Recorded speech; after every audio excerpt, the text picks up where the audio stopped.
如果您让我推荐一款面包，不需要揉面却超级无敌好吃，我会向您推荐这款免揉奶酥面包。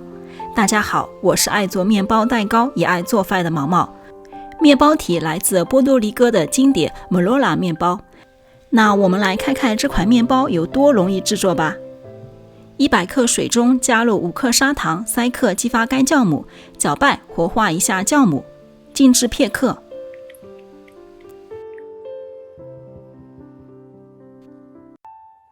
60克黄油用微波炉或者炉灶加热到刚刚融化，温度不要太烫。和面盆中倒入酵母溶液，100克的常温牛奶，30克的白砂糖，搅拌均匀。再加入60克之前融化好的黄油，继续搅拌一下。接着打入2个蛋黄，融合均匀。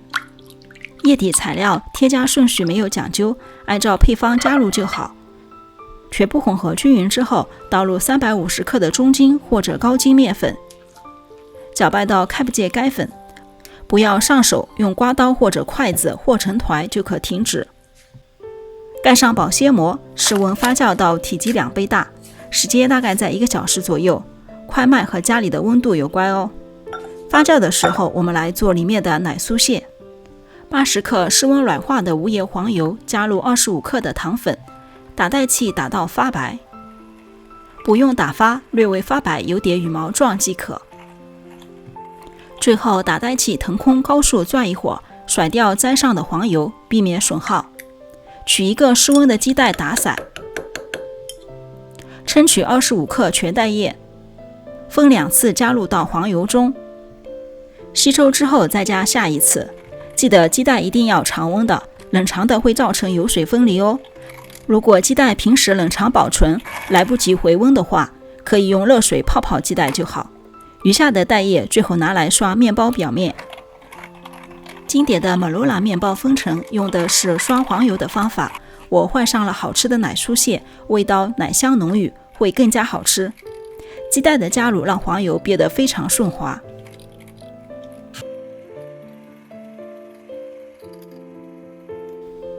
加入80克的奶粉，搅拌均匀就是美美的奶酥馅啦。这款奶酥馅配啥都好吃，赶紧记得收藏好这个配方哦。可以直接把它涂在吐司表面，烤到金黄，就是现在流行的奶酥吐司。再来看看发酵好的面团，内部充满了气体，蓬松。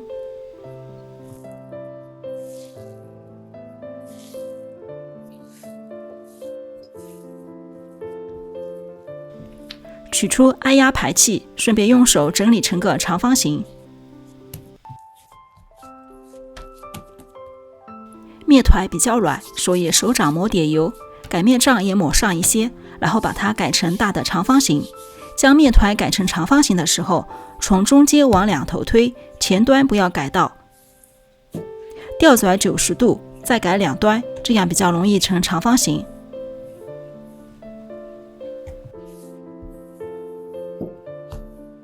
不规则的地方可以借助双手整理一下。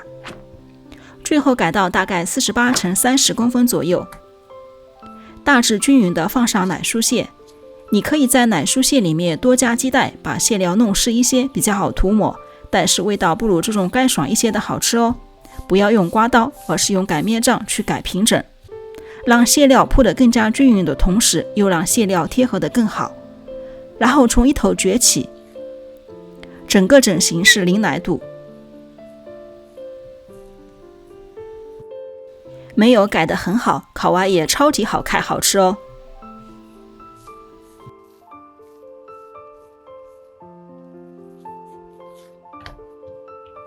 最后收口的地方压扁卷紧，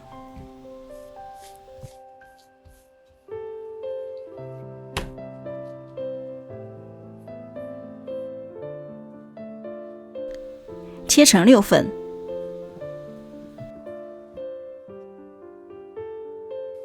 转移到烤盘中，用手掌压扁，让面包体变得更加饱满有食欲。开始进行2发。2发我都会在烤箱或者微波炉中进行，旁边会放一杯热水，保持湿度，大概1个小时不到，体积2倍大左右。记得宁可发不到位，也不要发过哦。刷上之前保留的鸡蛋液，薄薄的1层即可。你知道很多面包的颜值是被反复多次的刷蛋液给毁掉的吗？180度烘烤25分钟左右，金菜菜的就可以出炉啦，是不是特别的诱人？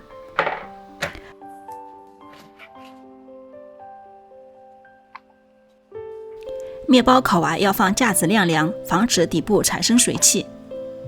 这款面包的口感真的绝了，目前吃过的没有人不喜欢的一款面包。柔软的面包体配上奶酥馅，我想是面乳系列的天花板了吧。最后我们老规矩来总结一下要点。好像没什么要点哦。一定要说的话就是黄油不要太烫，会让面团发酵太快，导致组织粗糙。还有就是2发要到位。那今天的面柔奶酥马洛卡面包就分享到这里啦，希望你喜欢，也期待收到您的点赞、关注与评论。我们下期美食视频再见哦，有问题评论区留言，拜拜。